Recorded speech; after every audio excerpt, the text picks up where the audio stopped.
The night was thick with the kind of silence that felt like pressure on the skin, a silence only broken by the faint hum of distant machinery and the occasional metallic creak of the observation tower's frame as the wind shifted. Beyond the compound walls stretched a desert so vast it swallowed all sense of scale, rolling dunes broken by jagged outcrops of rock that gleamed faintly under the pale glow of a shrunken moon. The mission brief had been clear: extract the intelligence courier before dawn, neutralize the pursuing convoy if necessary, and never, under any condition, compromise their position. It was the kind of assignment that had the weight of desperation stamped all over it, the sort of mission designed in sterile rooms by men who would never set foot where bullets flew, then handed down to the ones who lived by their nerves. Among the soldiers gathered in that tower was Captain Layla Vera, her rifle cradled across her lap like an extension of her own body. She had earned her place in the unit not through politics or family connections but through years of tests, grueling selections, and a kill record that spoke for itself. Still, when the general looked at her across the maps earlier that evening and told her flatly that 4,000 meters was a fantasy, a mathematical impossibility in the field, she said nothing, though the silence between them had been thick enough to cut. She knew he wasn't wrong, not by conventional standards. At that distance the bullet would drop meters, the earth itself curving beneath its arc, the wind playing puppeteer with its path. But Layla had been training for this moment in ways the general didn't understand because to her, the idea of impossible was just another target waiting to be sighted. Her squad whispered in low voices, some of them glancing at her with quiet respect, others with nervous doubt, the way soldiers often looked at the one expected to do the impossible. The desert had been quiet all night, but the intelligence feeds warned that the convoy carrying the rival commander would appear along the western ridge within the hour. That man wasn't just a soldier, he was the nerve center of the enemy's desert operations, the one who directed raids, who starved villages by cutting supply lines, who ordered the mass graves filled. Removing him would fracture their network. But the catch was simple and cruel: he never traveled close enough for a conventional shot. His caravan of armored vehicles moved in a shielded line, and the only time he emerged into the open was when he switched transports at the midpoint refueling station, exactly 4 kilometers from Layla's perch. The mission planners called it an oversight they could exploit. The general called it an invitation to disaster. Layla called it a challenge she was born for. She checked her scope again, breathing slow, her heart rate trained to a near meditative calm. Every detail mattered: the temperature, the density of the dry air, the shifting of sand gusts that could skew a trajectory by inches over kilometers. To miss was not just to fail, it was to bring down fire upon all of them. She closed her eyes and pictured the bullet's journey, from the spark of ignition to the long, invisible flight across emptiness, until it found the mark and carved history in silence. The minutes stretched, heavy with the weight of anticipation. The sound of tires against stone whispered into the night first, then the distant glow of headlights appeared like tiny embers crawling across the desert. The squad went still, every breath measured. Layla lifted her rifle, its long barrel steady against the sandbag brace, her cheek pressed to the stock as her world narrowed into the tunnel of the scope. The convoy moved with methodical precision, armored transports rolling in staggered formation, dust kicking behind them like phantom tails. She tracked the lead vehicle, then shifted to the third, the one intelligence had flagged as carrying the target. Her finger hovered near the trigger, but she wasn't looking to fire yet. Timing was everything. The man would step out, and for less than 10 seconds he would be exposed in the gap between vehicles. 10 seconds. 4,000 meters. The entire war balanced on that intersection of time and distance. The general's voice echoed in her head, cold and dismissive: "No human alive can make that shot." She almost smiled, though her lips didn't move. Maybe no human alive yet, she thought. She wasn't arrogant. She was certain because she had already done this in training, over and over, in winds harsher than this, with moving dummies smaller than the man she was about to end. She had missed countless times, but when she connected, the steel targets rang out like thunder, proof that the impossible could be bent. The convoy slowed as it approached the refueling station, armored silhouettes becoming sharper in her scope. She adjusted her dial for elevation, compensating for bullet drop, her mind calculating faster than she realized her hands moved. A gust swept across the dunes and she waited, patient, calm, the way a predator waits for the stillness of prey. Then the door opened. A tall figure in desert fatigues emerged, flanked by guards, the faint glint of polished insignia catching the moonlight. The target. Her breathing slowed until it was almost non-existent, a void in her chest. She locked him into her crosshairs, compensating for the drift, for the curvature of the earth itself. 4 kilometers. She squeezed the trigger, the recoil firm but familiar, and in that instant time fractured. The shot left the chamber in silence, a ripple of energy, a whisper traveling faster than sound itself. Her squad didn't flinch. They knew not to break her concentration. But even then, the weight of the impossible hung like a blade. A full second passed, then 2, then 3. The target turned, speaking to a guard. 4. Then, with the precision of fate itself, the bullet arrived. The man's head snapped back, a spray of crimson mist illuminated by the headlights before his body crumpled to the sand. For a breathless second, nothing moved. Then the sound came, the faint delayed crack of the rifle echoing across the night, reaching the convoy after the kill was already done. Chaos erupted below. Guards scrambled, shouting into radios, rifles sweeping the dunes, but the shot had been invisible, untraceable. The convoy engines roared as soldiers dragged their commander's body back into the vehicle, but it was too late. The war had shifted. Up in the tower, the squad exhaled in disbelief, some with grins breaking their hardened faces, others simply staring at her as if seeing her for the first time. Layla pulled back from her scope, her heartbeat finally rising, though her expression stayed calm. She didn't need to say anything. The impossible had been reduced to memory, etched forever in the silence between shot and sound. Somewhere far behind them, the general sat in his command tent, listening to the confirmation reports flooding in, his face no doubt tightening as he realized what she had done.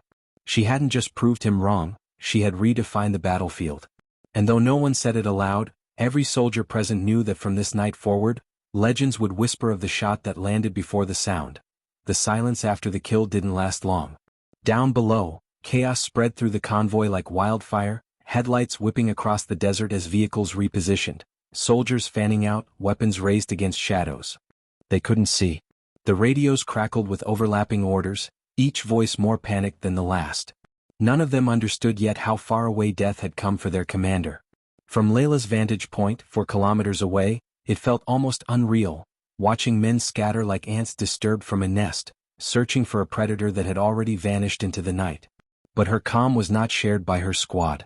Around her, men and women who had trained for years under the doctrine of probabilities now stared at her with the kind of reverence usually reserved for saints or executioners. A corporal leaned closer, whispering in awe that she had done the impossible, though his voice cracked with disbelief. Layla didn't answer. Her rifle was still warm against her cheek, and she wasn't ready to step away from the scope just yet. The desert was alive with movement now, and though the target was down, missions never ended neatly. She knew better than anyone that the most dangerous moment was after the first victory, when adrenaline dulled judgment and enemies acted out of rage instead of calculation. The squad leader, a grizzled sergeant named Danner, finally broke the spell. "Pack it up. We're not sticking around for their morning parade."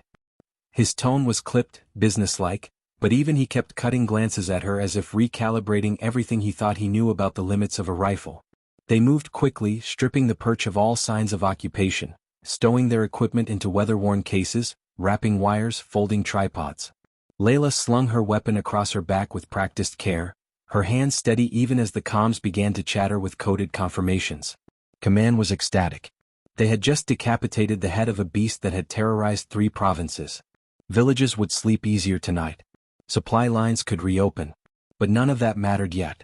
What mattered was extraction. Danner checked his watch, muttering about their narrow window before reinforcements arrived, before drones filled the air, before the sky itself became their enemy. The squad moved as one, slipping down the ladder of the observation tower into the shifting dunes. Layla kept pace, silent, her mind replaying the shot again and again, not out of doubt but because she wanted to burn every sensation into memory. The steady squeeze of the trigger, the recoil vibrating into her shoulder, the long eternal pause before the target fell. It wasn't triumph she felt but something sharper, heavier, the knowledge that she had crossed a line from soldier into legend, and legends never had the luxury of returning to anonymity. They trekked across the desert in low formation, boots sinking into cool sand, breath misting faintly in the night air. The moon had shifted, casting their shadows long and sharp across the dunes. Behind them, the convoy was still in turmoil, searchlights stabbing at the horizon, though none reached far enough to touch them. The squad knew their escape route well, a serpentine path through rocky gullies and dried riverbeds that would eventually bring them to the camouflaged vehicles hidden miles away. But every step carried tension, the knowledge that reinforcements could arrive from any direction.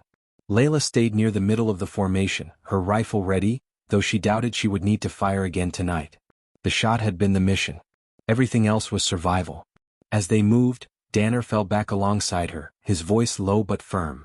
I don't know what the hell you just pulled back there, Vera, but you need to understand something. You've painted a target on yourself now.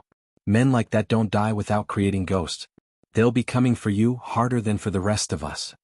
His words weren't meant as comfort but as warning, and Layla accepted them without argument.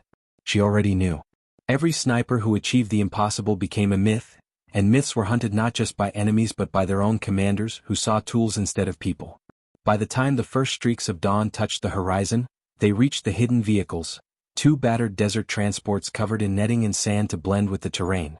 The squad wasted no time, piling in with mechanical efficiency, engines coughing to life. As the vehicles lurched forward, Layla finally allowed herself to exhale, the first true breath she had taken since she sighted the target hours earlier. The desert blurred past her window, dunes rolling endlessly, the rising sun painting the world in molten gold. The hum of the engine was almost hypnotic, a lull after the storm, but she knew it wouldn't last. The general would want a full debrief, and she could already imagine his expression, anger at being proven wrong mixed with reluctant respect, maybe even fear. Men like him didn't like being reminded of their limitations, and she had just shattered one of his most cherished absolutes. She closed her eyes briefly, resting her head against the window, but her mind refused sleep. She thought of the man she had killed, of the way he had looked mid-sentence before her bullet rewrote his destiny. She wondered if he had ever believed himself untouchable, if he had laughed at the thought of dying in the middle of a desert. In the end, he had been just another man vulnerable to steel and silence. When they reached the forward operating base hours later, the mood was electric. Soldiers greeted them with wide eyes and murmurs that carried like wildfire. The impossible shot for 1,000 meters, a kill that defied reason. Some looked at her with admiration, others with unease as if proximity to her might shift their own fates. Command had already spread the news to Allied forces, painting her as a hero before she had even stepped out of the vehicle. Banners would be raised in villages. Mothers would tell their children of the soldier who could strike from beyond the horizon. But inside the command tent, the atmosphere was colder. The general waited, his uniform immaculate despite the desert dust, his hands clasped behind his back. His eyes locked on her the moment she entered, not with pride but with calculation. He dismissed the rest of the squad quickly, leaving only her standing in the center of the room, the air thick with unspoken tension. Finally he spoke, his voice low, edged with something she couldn't quite name. "Do you realize what you've done, Captain?" She met his gaze, unflinching.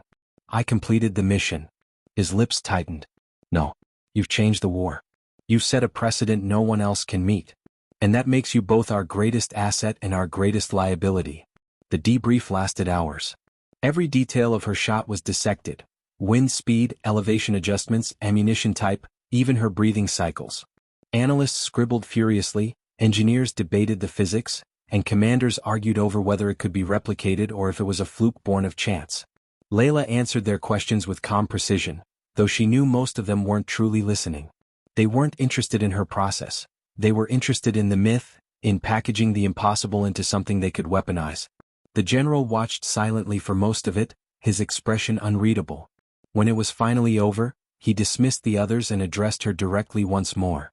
"From this moment on, you are under tighter orders than ever before. You will not breathe without my authorization. You've proven what you are capable of, and that means the enemy will come. For you. But more importantly, it means our own leaders will never let you rest." His words hung in the air, heavy with truth. Layla simply nodded. She had expected nothing less. Greatness was a prison as much as it was a crown. That night, when she finally lay down in the cramped quarters of the base, she found no sleep waiting for her. Instead, she stared at the ceiling, listening to the distant hum of generators and the occasional murmur of soldiers outside. The shot replayed in her mind again and again, not as triumph but as a reminder of what she had become. She wasn't afraid of the enemy's vengeance. She had lived with that threat for years. What unsettled her was the way her own commanders looked at her now, as if she were no longer human but a weapon forged out of flesh and bone. The desert outside stretched endless and indifferent, its silence deeper than any she had known. Somewhere out there, in that silence, stories of her shot were already spreading, twisting into legend. And she knew, with a certainty that chilled her more than any enemy could, that legends were never allowed to fade quietly. The base awoke before dawn, the sound of boots on gravel and shouted orders echoing through the compound. Rumors had already outrun official reports, spreading like wildfire until every soldier, mechanic and medic knew of the shot that had traveled farther than sound itself. Layla felt it in their eyes when she walked through the mess hall, the way conversations dimmed to hushed whispers as she passed, the mixture of admiration and suspicion that clung to her like dust. Heroes were rare in war, but when they appeared they never belonged to themselves anymore. She carried her tray in silence, her posture calm, though her thoughts churned beneath the surface. The kill had not lifted a weight from her shoulders, it had added one. The general's words replayed in her mind, the warning that she had become both weapon and liability, the unspoken truth that her life no longer belonged to her. She ate mechanically, the taste of the food lost on her tongue, her gaze drifting toward the sunrise bleeding over the desert horizon. The war was changing and she had lit the fuse. By mid-morning the summons arrived. A courier handed her a sealed envelope with orders stamped in red ink, report to the strategy chamber immediately. She wasn't surprised. Command wouldn't let her vanish into routine after what she had done. The chamber was a cold place, walls lined with glowing screens displaying satellite feeds, shifting maps and clusters of data scrolling faster than the human eye could follow. Generals and advisors circled the central table like vultures, their uniforms immaculate, their eyes sharp with ambition. When Layla entered, the room went quiet. One of the advisors gestured to her with a faint smile that didn't reach his eyes. "Captain Vera, our marksman of the impossible. You've given us quite the gift." The word gift carried weight, a dangerous sort of reverence. She stood at attention, her face unreadable. They didn't waste time with pleasantries. A projection of the desert corridor appeared on the central screen, enemy supply routes glowing red across the map. The convoy commander's death had fractured their operational lines, just as intelligence had predicted, but it had also enraged the enemy leadership. Scouts reported increased patrols, heavier defenses, and whispers of counterattacks designed to strike at the heart of Allied command. "They will retaliate," the general said flatly. His gaze flicked toward Layla. "And they will do it with you in mind." The conversation shifted to strategy, but it was clear they were circling back to her. They spoke of range, of impossibility turned into reality, of replicating her shot with technology, drones, and modified ballistics. They spoke as though she were a variable in an equation rather than a living person. Every word stripped a little more humanity from her, carving her into a legend they could wield. Finally, one of the younger commanders leaned forward, his voice sharp. "We should use her again immediately. If the enemy fears a ghost who can strike from 4 kilometers, then we must feed that fear. Strike their leaders one by one until their chain of command collapses." Murmurs rippled across the table, some in agreement, others cautious. The general didn't speak at first. He only watched her, his expression unreadable. When he finally did, his words were measured, but his tone carried iron. "One shot can change a war, but it can also become a curse. If we overuse her, the myth becomes fragile. If she misses even once, the legend dies." He turned fully toward her then, his eyes cold. "Tell me, Captain. Can you guarantee you will never miss again?" The question hung in the air like a noose. She didn't flinch. "No one can guarantee that. But I can guarantee I will take the shot when it matters." The room went quiet. For a moment, it felt like the war itself had paused to hear her answer. They released her hours later, though she left knowing her leash had grown shorter. Outside the chamber, the desert sun had risen high, baking the base in waves of heat. She walked the perimeter, seeking silence, her boots crunching against gravel. Soldiers saluted her as she passed, some stiff with admiration, others casual with camaraderie, but all carried that look, the one that said she was no longer one of them. She was something different now, set apart. By the time she reached the observation deck at the edge of the compound, she could see the endless expanse of sand stretching to the horizon, shimmering under the unforgiving light. She leaned against the railing, closing her eyes briefly, breathing in the dry air. In the silence of the desert, she could almost hear the bullet again, whispering through the night, a reminder of the thin line between myth and reality. She thought of the man she had killed, of the families he had terrorized, of the soldiers who followed his orders. His death had saved lives, yes, but it had also painted her as the hand of fate itself. Fate was not a role she had ever asked for. That evening, as shadows stretched long across the base, she sat in the barracks cleaning her rifle. The weapon lay in pieces before her, each part glinting in the fading light. Her hands moved with practiced precision, wiping oil, checking alignment, ensuring every mechanism functioned flawlessly. The rifle was no longer just steel and optics. It was the bridge between her and the legend others wanted her to embody. Danner entered quietly, dropping onto the bunk across from her. For a moment he said nothing, just watching her work. Finally he spoke. "They're going to use you until you break, you know that?" His voice carried no malice, only weary honesty. She didn't look up. "I know." He leaned forward, resting his elbows on his knees. "You could leave. You've earned it 100 times over. Take the exit, vanish before they chain you down." She paused, her cloth hovering over the barrel, then shook her head slightly. "If I leave, someone else pays the price. Someone who can't afford it." Danner exhaled heavily, as though he had expected that answer all along. "You're going to burn out, Vera? Just don't expect anyone to save you when you do." Night fell heavy, bringing with it a cooler wind that carried whispers of dust across the compound. Layla lay in her bunk but didn't sleep. Instead, she stared at the ceiling, her mind restless. Every sound of the base reached her ears, the distant clatter of boots, the murmur of radios, the hum of generators.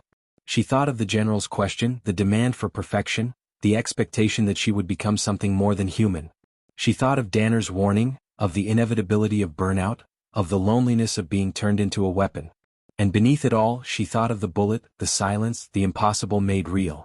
It was not pride that kept her awake but the weight of what was coming. Legends were not allowed to rest. They were summoned again and again until they either broke or became immortal. She didn't know yet which fate awaited her. But as she closed her eyes, listening to the night beyond the walls, she knew one thing with certainty. The next shot would come, and when it did, the world would be watching. The call came 3 days later, just before dawn, when the air was still cool and the desert stars were fading into the pale horizon. Layla had been awake, as she often was these nights, sitting on the barracks steps with her rifle disassembled across her lap, each piece gleaming faintly in the half-light. She had gotten used to these moments of solitude, when the world felt quiet enough for her thoughts to stretch beyond the base, out into the endless desert where the ghosts of her shots still lingered. The runner arrived breathless, a young private whose wide eyes betrayed the urgency of his orders. "Captain Vera," he said, voice cracking, "the general wants you in the command tent. Now." She nodded once, calmly reassembling her rifle with swift precision before rising to her feet. The boy scurried ahead of her, but Layla moved at her own measured pace, her boots crunching softly on gravel as she crossed the compound. Something in her chest told her this summons would not be like the others. This one carried the weight of inevitability. Inside the command tent, the air was heavy with tension. Maps sprawled across the central table, their surfaces marked with red arrows and black circles that spoke of imminent battle. The general stood at the head of the table, his posture rigid, his eyes shadowed by fatigue but still burning with that relentless sharpness. Around him, senior officers argued in hushed tones, their voices overlapping in a storm of conflicting strategies. When Layla entered, the arguments fell away, leaving a silence that felt almost ritualistic. The general gestured to her, his voice clipped. "Captain, you know why you're here." She didn't answer, only stepped closer, her gaze scanning the maps. It didn't take long to understand. The enemy had regrouped faster than expected, consolidating their forces under a new commander who had wasted no time in reasserting control. Intelligence indicated he was ruthless, perhaps even more cunning than his predecessor, and already he had begun orchestrating attacks designed not only to regain lost ground but to humiliate the Allied forces. One of the maps showed a convoy route, heavily guarded, stretching through the mountains. "He'll be traveling here," the general said, his finger tapping the line. "Tomorrow night. He believes he's untouchable. We intend to prove him wrong. The question is," his gaze locked on her, cold and sharp, "can you do it again?" The words settled like a stone in the pit of her stomach. She had known this was coming. One shot was never enough, not in war. One miracle became the expectation for the next. Still, she measured her response carefully. "What's the distance?" 3,900 meters, an officer answered, his tone thick with disbelief. "Winds unpredictable, terrain uneven, high elevation. Conditions are worse than before." Another officer scoffed. "It's madness to even consider it. We should send a strike team, plant explosives along the route." The general cut him off with a raised hand. "A strike team will be detected. A long-range elimination keeps us invisible." His eyes never left Layla. "So I'll ask again, Captain. Can you do it?" The tent was silent, every officer waiting for her reply, every breath caught on the edge of possibility. Layla stood perfectly still, her expression calm. "I can do it," she said finally. Her voice carried no bravado, only quiet certainty. The general's lips pressed into a thin line. He nodded once. Then it settled. You move at dusk. Your squad will accompany you, but the shot is yours alone. Preparations began immediately. The hours blurred together in a haze of calculations and adjustments, of studying maps and rehearsing movements. Danner and the squad worked with clockwork precision, their faces grim but resolute. They had seen what she was capable of, and though they knew the risks, none questioned her now. They fortified their perch with sandbags, calibrated the equipment, measured wind currents through the narrow mountain passes. Layla worked in silence, her focus unbroken, her mind already walking the path of the bullet she had yet to fire. She studied the terrain obsessively, the jagged cliffs, the sloping ridges, the way shadows would fall across the convoy at night. Every variable mattered, and she refused to leave a single one to chance. Still, in the quiet moments she felt the weight pressing heavier than before. The first shot had been a challenge. This one was a burden. If she succeeded, she would cement herself as something beyond human. If she failed, the myth would collapse, and with it, the fragile hope her comrades had clung to since that night in the desert. It was no longer just about the target. It was about the legend she had unwillingly become. At dusk they moved out. The desert air was sharp and cool, the horizon bleeding with the last colors of sunset as the squad trekked into the mountains. Their packs were heavy, their pace steady, boots crunching against stone. The climb was grueling, narrow paths winding up jagged cliffs where one misstep could mean a fatal fall. But no one complained. They moved in silence, as though the weight of what awaited them demanded reverence. Layla carried her rifle with the same care she might have carried a living child, her hands steady, her breath controlled. When they finally reached the chosen perch, a narrow ridge overlooking the convoy route miles below, the night had fully fallen. The stars burned bright above, cold and distant, as if watching. The squad set up quickly, laying out equipment, securing their position. Layla stretched out prone, her rifle balanced on its bipod, her cheek pressed against the stock as she peered through the scope. The valley stretched before her, empty for now, but soon to be filled with engines and soldiers and the man who believed himself untouchable. Hours passed. The night grew colder, the wind sharper, tugging at her hair, her uniform. The squad rotated watches, but Layla did not move. She lay as still as stone, eyes locked through the scope, her breathing steady. The world narrowed to the tunnel of her vision, the valley below a stage awaiting its actors. Finally, near midnight, the faint glow of headlights appeared in the distance, flickering like fireflies against the black. The convoy approached with disciplined precision, vehicles rumbling across the rocky path, searchlights sweeping the cliffs. Layla tracked their progress, her finger resting lightly against the trigger guard. Then the target's vehicle appeared, larger, reinforced, flanked by guards. As expected, it halted at a checkpoint halfway through the pass. Soldiers disembarking to inspect the road ahead. And then, the moment came. The door opened. The commander stepped out, tall and broad-shouldered, his uniform crisp even in the desert night. He spoke to his men with easy authority, confident, unguarded. He believed the cliffs made him safe. He believed no bullet could touch him here. Layla adjusted her scope, her movements precise, her calculations running like clockwork in her mind. Wind speed, elevation, temperature, bullet drop, Earth's curvature. She accounted for them all in seconds. Her heart slowed, her world shrank to the crosshairs fixed over the man's chest. She breathed out, long and steady, and squeezed the trigger. The recoil was familiar, the sound swallowed instantly by the night.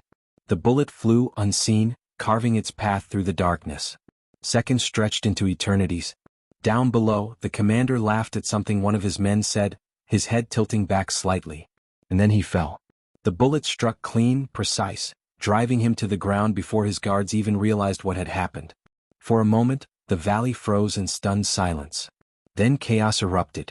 Soldiers shouted, vehicles roared, searchlights swept madly across the cliffs. But it was too late. The impossible had happened again. From nearly 4 kilometers away, death had come silent and unseen, rewriting the battlefield in a single heartbeat. Layla pulled back from her scope, her expression calm, though inside her chest thundered with the weight of what she had just done. Danner's voice hissed through the comms. "Pack it up. Now." The squad moved with practiced efficiency, stripping their position of evidence, securing their gear. The enemy would scour the cliffs within minutes, but they would find nothing. As they began their retreat through the winding mountain paths, Layla carried her rifle close, her mind heavy with the truth. This was no longer just war. This was legend, twice born, carved into history by her hands. And though her squad celebrated in hushed whispers, though command would roar with triumph at the news, Layla felt the chains tighten. Every shot she fired bound her more tightly to the role they had written for her. She was no longer a soldier. She was the myth they had created, and myths could never escape. The return to base felt heavier this time, as though every step carried the weight of invisible eyes. The squad moved through the mountain passes with the discipline of ghosts, their boots barely scuffing against the stone, their breath measured and controlled. Behind them, the enemy convoy was still in disarray, lights flashing, voices carried on the wind as soldiers scrambled to make sense of what had just happened. Another commander, another man of power, struck down by a bullet from nowhere. They would search the cliffs for hours, perhaps even days, but they would find nothing but sand, stone, and silence. By the time Layla and her team reached the waiting transports, the horizon was already bleeding with the pale gray of dawn. Engines rumbled to life, and the vehicles began the long crawl back toward the compound. Inside, the squad rode in silence, the exhaustion of the mission settling into their bones. Only Danner spoke, his voice low and gruff. 2 shots like that, Vera, and you've gone from soldier to myth. And myths, they never get to rest. His words hung in the stale air of the transport, unchallenged. No one could deny the truth of them.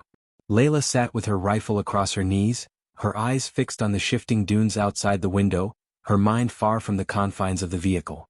She thought not of the kill itself, but of the path that stretched ahead, a road paved with expectations she hadn't asked for but could no longer refuse. When they arrived at the base, the atmosphere was different than before. Word had already spread, faster than the vehicles themselves, carried through radio chatter and whispered between outposts. Soldiers gathered along the perimeter, their faces alight with a mix of awe and disbelief, watching as Layla stepped down from the transport. Some saluted her sharply, others simply stared as though unsure if she was real or a figure conjured by rumor.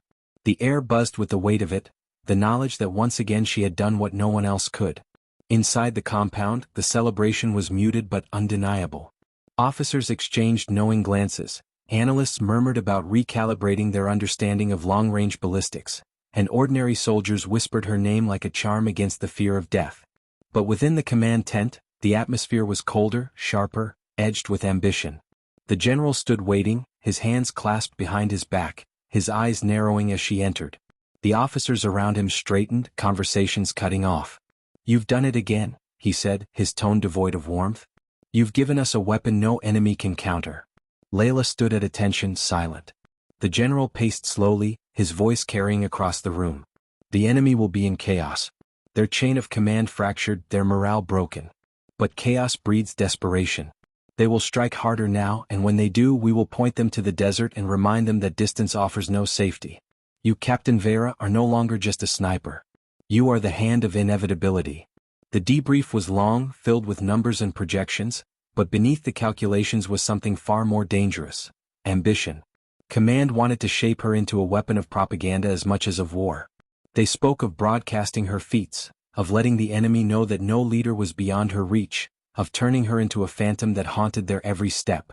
Layla listened in silence, but inside, unease grew like a shadow. She had joined the military to fight, to protect, to carry her weight alongside others. She had not joined to become a myth stripped of her humanity. Still, she knew better than to argue. Command did not listen to dissent, not when victory dangled so close. When the meeting ended, she was dismissed with orders to rest, though she knew rest would never truly come. As she stepped out of the tent into the blistering daylight, she felt Danner's eyes on her from across the yard. He gave a slight shake of his head as though to say what words could not. She understood. The legend was growing beyond her control. That night, as she lay in her bunk staring at the ceiling, she heard the whispers outside the barracks. Soldiers speaking in hushed tones, voices tinged with awe and fear. They spoke of her shot as though it were divine, as though she were something more than human. Some called her a savior, others a curse, but all agreed on one thing: the enemy would never rest until she was silenced.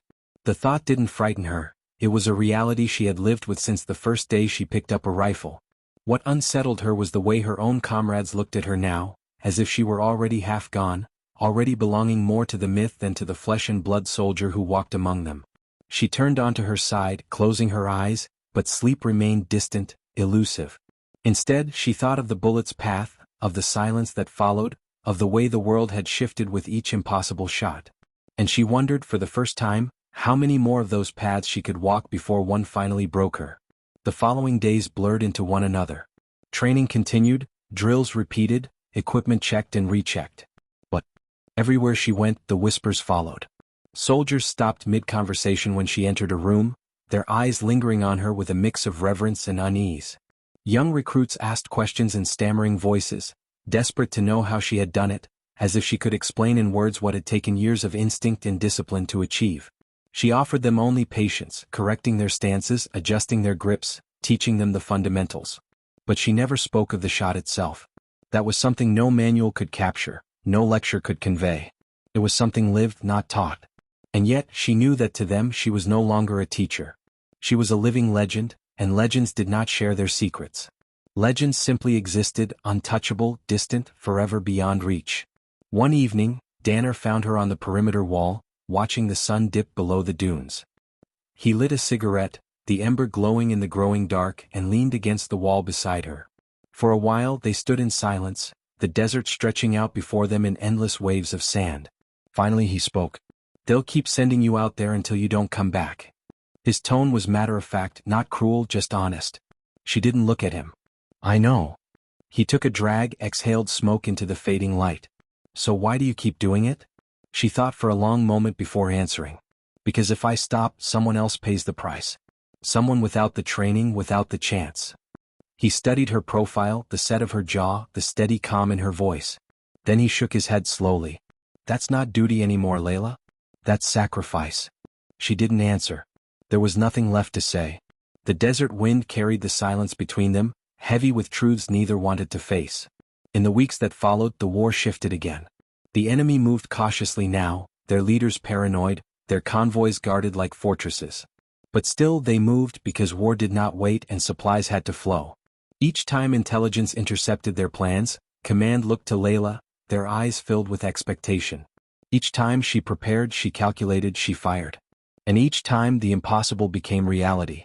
The legend grew until it consumed every corner of the conflict. The enemy called her the phantom of the horizon, the soldiers who feared her presence even when they could not see her. Allies called her a savior, a force that bent the war in their favor. But to Layla she was neither. She was a soldier caught in a cycle she could not escape, her humanity slipping further away with every shot that landed before the sound. And as the desert stretched endlessly before her, silent and indifferent, she began to wonder how long she could carry the weight of being more than human before the burden finally shattered her. The night was alive with static as the desert winds howled against the walls of the compound, rattling metal sheets and whistling through cracks in the concrete. Layla sat alone in the armory, her rifle spread out in pieces across the table before her. The act of disassembly and cleaning had become ritual, a meditation that kept her centered when the weight of expectation threatened to crush her.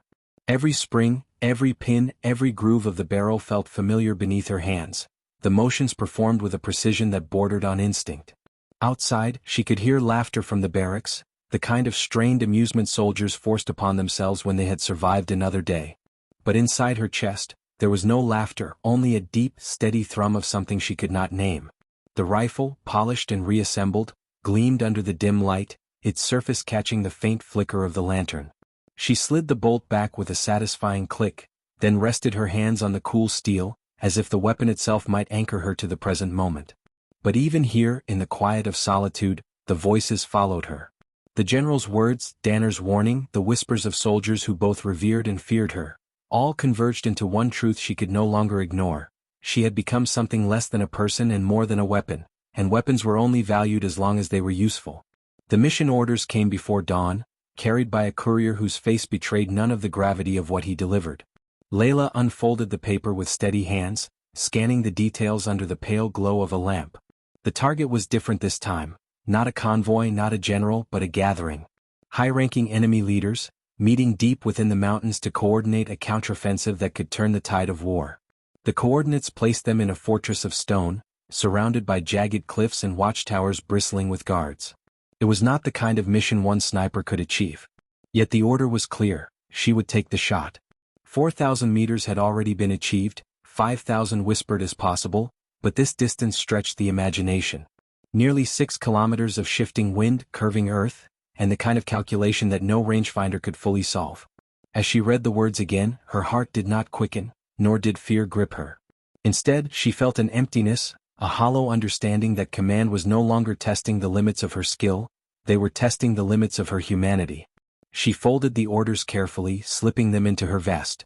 When she stepped outside, the desert sky was still heavy with stars, cold and indifferent, a reminder that the universe did not care for legends or the burdens they carried. Danner was waiting for her near the transports, his arms crossed, his expression unreadable. When she handed him the orders, he read them silently, his brow furrowing deeper with each line. Finally, he exhaled through his nose, shaking his head. "They'll kill you with this," he said simply. "Not the enemy, not a bullet. Command." She didn't answer, only tightened the strap on her rifle case. He watched her for a moment, his jaw working as if chewing on words he didn't want to say. "If you go through with this, there's no coming back. Not for you, not for any of us. You'll be the story they tell in every briefing, every propaganda broadcast, every recruitment poster. And when you break, because everyone breaks, they'll discard you and find another legend to build." Layla looked at him then, her eyes steady, her voice calm. "If I don't go, that meeting happens. The offensive begins. Hundreds die. Maybe thousands. We don't get to choose the weight we carry, Danner. We only choose whether we carry it or let it fall on someone else." For a long moment, neither moved, the silence stretched taut between them. Then, with a resigned shake of his head, Danner climbed into the transport. "Then let's get it done." The journey into the mountains was grueling, the convoy winding through narrow passes where rock walls loomed like the jaws of a predator. The air grew colder with each ascent, thin and sharp, burning in their lungs. By the time they reached the observation ridge, the sun had risen, painting the peaks in hues of gold and crimson. From their vantage point, the enemy fortress was visible in the valley below, a cluster of stone and steel surrounded by guards and heavy weapons. Through her scope, Layla could see the banners fluttering, the movement of soldiers, the faint glint of glass from watchtowers. But what drew her eye most was the central structure, a hall where the leaders would gather. It seemed impossibly small from this distance, a blur of stone nearly swallowed by the horizon. She adjusted the scope, recalibrated, checked the wind. The numbers danced in her mind like fragments of an unsolvable equation, each variable shifting with the slightest gust. She exhaled slowly, steadying her hands. The shot was beyond anything she had attempted before. Beyond reason. Beyond belief. Yet as she studied the target, her pulse did not race. Instead, she felt a calm certainty settle over her. This was what she had been shaped for, what every impossible shot before had prepared her to face.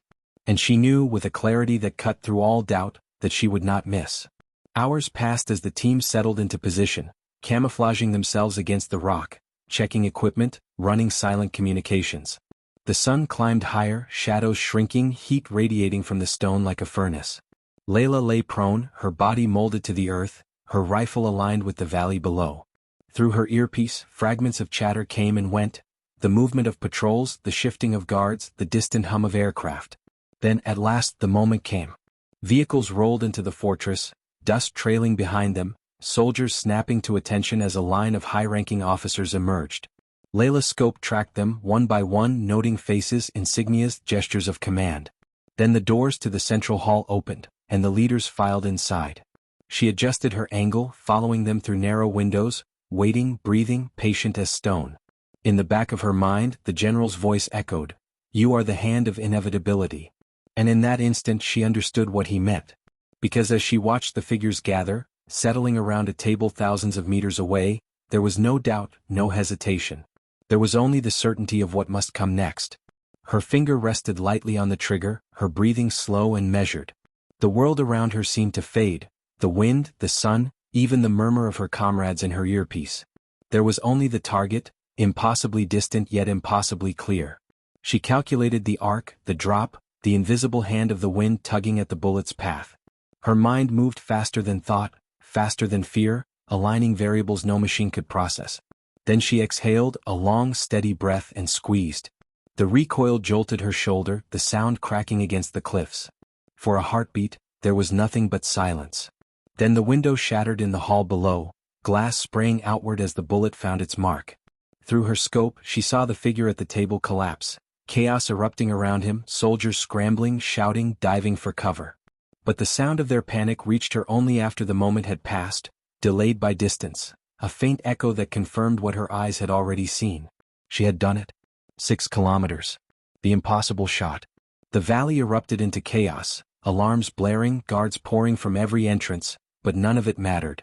Because the bullet had already spoken, and the myth had grown beyond anything even she could control, the retreat from the ridge was chaos wrapped in silence. The team packed their gear with the precision of habit, but their movements carried a weight that hadn't been there before. No one spoke, not even Danner, whose voice had always filled the cracks of tension with gruff pragmatism. They didn't need to. Every soldier present understood the magnitude of what had just occurred. Layla's shot had rewritten the laws of possibility, stretched the fabric of belief until it threatened to tear. 6 kilometers was more than distance. It was a declaration that no fortress, no bunker, no height of command was beyond her reach.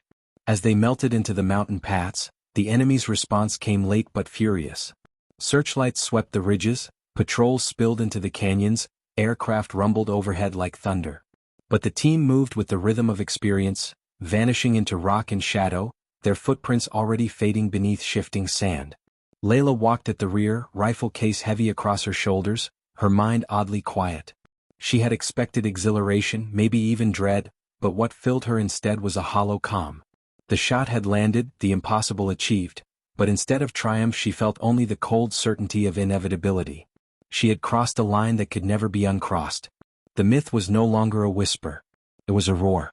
By the time they reached the extraction point, night had fallen, cloaking the desert in velvet darkness. The transport plane waited with engines humming, its belly open like a promise of safety. One by one the soldiers boarded, their eyes flicking to Layla as though unsure whether they were sharing a cabin with flesh and blood or something less human. She climbed aboard last, the desert wind tugging at her hair, and found a seat near the back. Across from her, Danner watched, his gaze steady, unreadable. For a long time, the cabin was filled only with the drone of the engines, the hum of metal vibrating through the floor. Then he leaned forward, his voice low, almost drowned by the noise. "You realize what you've done, don't you?" She met his eyes, saying nothing. "They won't let you be a soldier anymore. Soldiers fight, bleed, fail. Miss don't. Miss have to stay perfect. And they'll demand that of you until there's nothing left." She wanted to answer, to tell him that she already knew, that she had felt the truth of it the moment the glass shattered in that distant hall. But the words stayed locked inside her chest, sealed by a weight too heavy to voice. She simply nodded once, slowly, and looked away, watching the desert vanish beneath the night. Back at the base, the reception was unlike anything she had ever seen. Lights blazed across the compound, soldiers gathered in clusters, voices rising with the fervor of disbelief turning to awe. When Layla stepped off the transport, a hush rippled through the crowd, followed by a swell of cheers that shook the air. They called her name, some reaching out as she passed, others saluting sharply, their faces lit with reverence. But beneath the celebration she saw something darker in their eyes, fear. Not fear of her as a person but of what she represented. She was no longer a comrade, no longer simply Captain Vera. She was the phantom, the embodiment of inevitability, the weapon that struck from beyond reason. And weapons she knew were never embraced. They were wielded until they broke. The general stood waiting at the edge of the crowd, his posture rigid, his expression carved from stone. He did not cheer, did not clap. Instead, he inclined his head slightly, a gesture both acknowledging and claiming her. "Captain," he said when she approached, his voice measured. "The world has changed tonight. And you are the reason." She stood at attention, silent, her gaze fixed forward. Inside, something twisted, the faintest spark of resistance smothered by the knowledge that she had no choice but to walk the path laid before her. The debrief stretched long into the night. Analysts pored over data, charts littered with impossible numbers, projections warped by her achievement.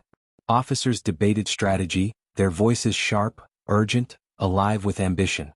The general presided over it all, his eyes flicking often to Layla as though she were both participant and subject.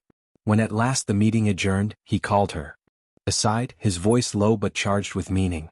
"You've proven that distance is meaningless," he said. "Do you understand what that means? No fortress, no stronghold, no leader can feel safe.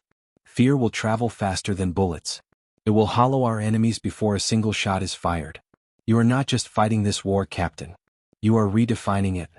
She met his gaze, her own steady, but inside her chest something cracked. She had always believed in the fight, in protecting those who could not protect themselves. But now she was no longer protecting. She was being used to project fear, to fracture morale, to bend the will of entire armies with a single squeeze of her trigger. She was no longer fighting alongside her comrades, she was being set apart, elevated, weaponized. And though the general spoke of victory, what she heard was chains. Sleep eluded her that night. She lay awake in her bunk, staring at the ceiling as the echoes of celebration drifted faintly through the base. Her rifle rested beside her, its presence both comfort and curse. She thought of the shot, the glass shattering, the body collapsing, the chaos blooming like wildfire. She thought of the delay, the silence before the sound, that fleeting moment when the world seemed to hold its breath in recognition of the impossible. And she thought of what came next. The general's words replayed in her mind, but louder still was Danner's warning. Myths don't get to rest. Myths aren't allowed to fail. She rolled onto her side, pressing her face into her pillow, but the truth followed her into the darkness. She was trapped now, bound to a role she had never chosen but could never escape. And as exhaustion finally dragged her into restless sleep, she dreamed of endless horizons, each one farther than the last, each one demanding another impossible shot until there was nothing left of her but the echo of a legend. The following weeks confirmed her fears. Missions came rapidly, each more audacious than the last. Enemy convoys rerouted in desperation, commanders shifted constantly, their movements cloaked in secrecy. But secrecy no longer mattered. Wherever they went, Layla was sent to follow, to calculate, to fire. Her rifle sang across distances once thought untouchable, her bullets threading the gap between horizon and inevitability. And each time the legend grew. Soldiers on both sides whispered of her, stories twisting into something larger than life. Some claimed she could see through walls, others that her bullets curved like guided missiles. The truth mattered less than the myth, and the myth spread faster than any bullet could. The enemy's fear became visible, their movements frantic, their discipline fraying. But so too did her own side's dependence grow, until every strategy, every plan, seemed to hinge on her presence. She was no longer a soldier among many. She was the fulcrum on which the war balanced. And though victories came swiftly, she felt the toll mounting, piece by piece, within her. One evening, after another mission that left the enemy shattered, she found herself alone on the perimeter wall again. The desert stretched before her, endless and indifferent, the horizon a thin scar against the darkening sky. Danner approached quietly, his boots crunching softly against the gravel. He stood beside her without speaking, his presence a steady weight in the silence. At last he said, "You're burning out, Layla. I can see it." She didn't look at him. "Doesn't matter." He shook his head, his voice low. "It matters. Because they'll keep using you until you're gone. And when that happens, what do you think they'll do? They'll move on. Find another. Build another myth. You'll be a story they tell in the barracks, nothing more." She finally turned to him, her eyes hard, her voice quiet but firm. "Maybe that's all any of us are in the end. Stories." For a long moment he said nothing. Then he sighed, looking out at the desert. "Then at least make it your story. Not theirs." The words lingered between them, fragile but sharp, cutting through the night air. She didn't answer, but deep inside, something stirred, a flicker of defiance against the chains tightening around her. The orders came under a shroud of secrecy, delivered in the dead of night to her quarters by a courier who would not meet her eyes. The envelope was sealed with the insignia of high command, heavier than paper had any right to be. Layla broke it open with steady hands, scanning the contents as the dim lamplight flickered across her face. The target was unlike any before. Not a convoy, not a general, not even a fortress. This time it was a negotiation. Enemy leaders, neutral mediators, and allied representatives would gather in a hidden valley to discuss terms that could end the war. The coordinates pinpointed the location with chilling precision, the orders beneath it stark and unflinching. She was to eliminate the enemy delegation before they left the table. The message was clear. The war must continue, and she was the instrument that would ensure it did. For a long time, she sat motionless, the paper trembling slightly in her hand, though her face betrayed nothing. It was not the difficulty of the shot that unsettled her, it was the clarity of the intent. This was not war. This was sabotage. This was power choosing blood over peace. And they had chosen her, the myth, the phantom, because who could question a weapon once fired? When she emerged from her quarters, the compound was quiet, the desert night pressing close with its endless silence. Danner was waiting, leaning against the shadowed wall as though he had known she would come. He didn't ask what the orders said, he could read it in her eyes. Instead he simply said, "So this is it." She looked at him, the lamplight catching the sharp lines of his face, the wear etched into every crease. "They don't want peace," she said, her voice low, steady. "They want control. They want me to kill the future before it has a chance to breathe. He studied her for a long moment, then nodded as if confirming something he had already known. Then don't. The words hung between them, heavier than any command, more dangerous than any bullet. She shook her head slowly. You know what happens if I disobey? They'll brand me a traitor. They'll bury me under the weight of the very myth they created. Danner stepped closer, his voice quiet but fierce. Maybe. Or maybe they'll learn that even myths can say no. His eyes burned with conviction, but she saw the risk in them too. The risk of believing in choices when choices had been stripped away long ago. She turned from him, her gaze on the horizon, the first hint of dawn brushing against the darkness. If I don't fire, I die. If I do fire, the world dies with me. The silence that followed was deeper than words could fill. The transport ride to the ridge was colder than any before, though the desert sun was already rising, burning gold across the sands. Her squad moved in silence, their faces pale beneath the weight of what they didn't know. Only she carried the full knowledge of what this mission meant, and it pressed against her chest like an unrelenting hand. When they reached the vantage point, she laid out her rifle with practiced precision, her movements calm, mechanical, hiding the storm inside.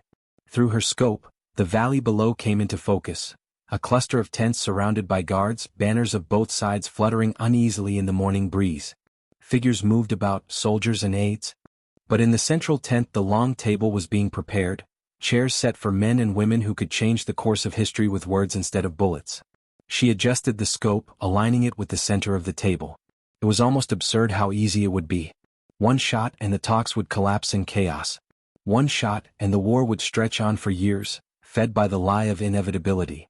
One shot, and she would fulfill the role they had carved for her, a phantom with no will of her own. She exhaled slowly, her finger brushing the trigger, and in that moment she understood the full depth of the trap. They hadn't built her to fight wars. They had built her to ensure wars never ended.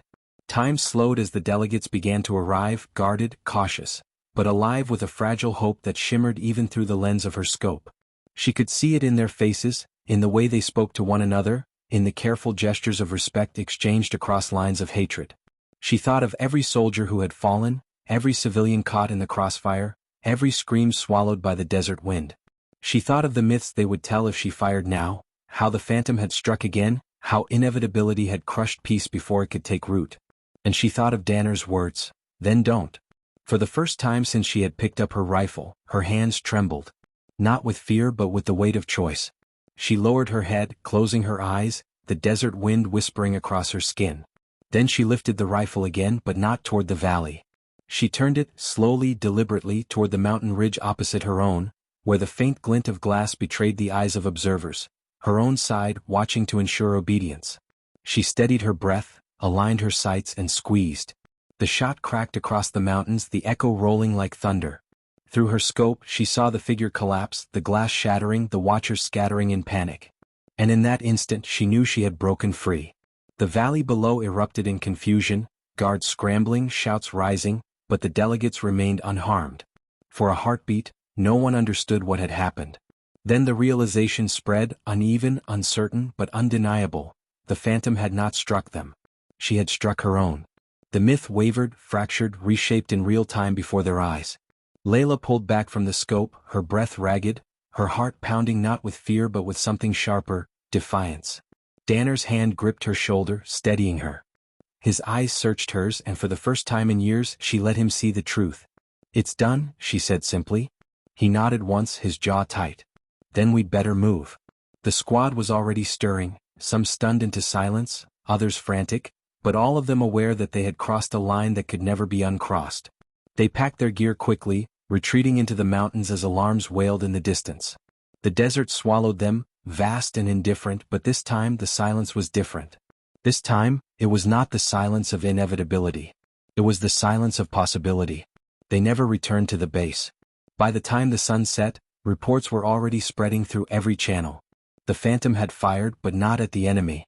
Rumors tangled with truths, stories twisting in every direction.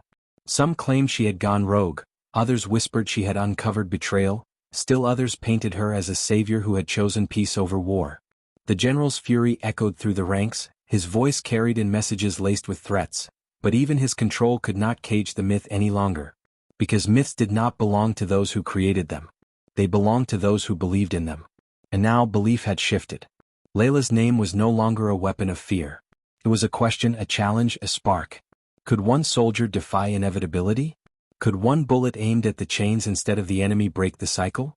Across camps, across battlefields, across the world itself, the whispers grew into something larger than any command could silence. The phantom was not just death. The phantom was choice. In the days that followed, Layla and her squad moved like shadows, evading patrols, living off the land, the desert their only ally. Danner stayed close, his presence a constant anchor, his silence heavy with unspoken truths. One night, as they sat around a small fire hidden in the rocks, he finally spoke. "You changed everything." She shook her head slowly. "I only refused to be their weapon." He studied her, the firelight dancing across his face. "Sometimes that's all it takes." She looked out into the darkness, the stars cold and endless above. The war would not end overnight. Command would not surrender their grip so easily. But something had shifted, something irreversible. And for the first time in years, she felt not the weight of inevitability but the breath of freedom, fragile and fleeting but real. She reached for her rifle, not as a burden, not as a chain, but as a choice. And as the desert wind carried the smoke of their fire into the night, she allowed herself a thought she had not dared before. Maybe legends did not have to be prisons. Maybe they could be doors. The end.